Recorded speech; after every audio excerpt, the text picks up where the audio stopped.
Ladies and gentlemen, children of all ages, Law Murray on your TL, and I'm going to tell you now, this is the 2024 NBA Epitome Game Series. We're picking out one game from each team from the last regular season. I am putting the spotlight on the biggest weakness of the 14 teams that missed the playoffs and the biggest strength of the 16 playoff teams from the regular season.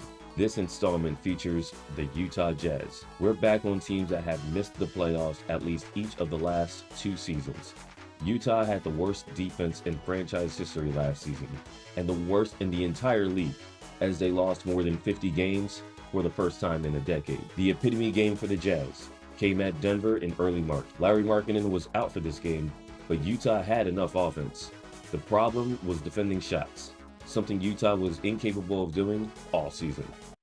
The Jazz were the worst team in the league guarding the pick and roll last season, and this is a good example why.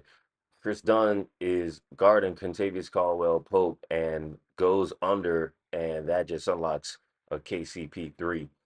KCP, he had 2 threes in that first quarter. The Nuggets as a team made 7 out of 10 first quarter threes. More of the same. A pick and roll. Zeke Naji is going to set this on Keontae George. He just dies on the screen. Jamal Murray hits a timeout inducing three. That was his second of 3 in that quarter. He made 6 overall for this game. The Nuggets made 7 out of 10 in the second quarter. You want to come back into a game, you defend the three. And Utah did go from being down 39 in the first half to cutting the deficit to 14 by the end of the third quarter. And a big reason for that is because this was the only three that Denver made. But I'm highlighting this KCP three because it came on a fast break. And the Jazz gave up the most fast break points in the league last season. Now, obviously, at this point in the game, they're really concerned with Jamal Murray.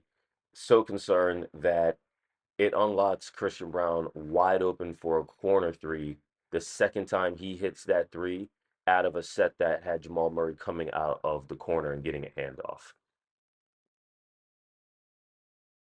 It's not even that the Jazz allowed many three-point attempts to Denver in this game. 32 attempts is reasonable, but on that night, the Jazz allowed 19 threes, and no team allowed more made threes per game than Utah last season. The Jazz had 3 first-round picks in 2023, including lottery selection Taylor Hendricks, and they have 2 more first-round rookies in 2024, including 10th pick Cody Williams. The veteran additions are likely fringe rotation players at best, meaning that the Jazz are mostly running it back, only with Markkinen armed with a new contract extension that makes him untradeable.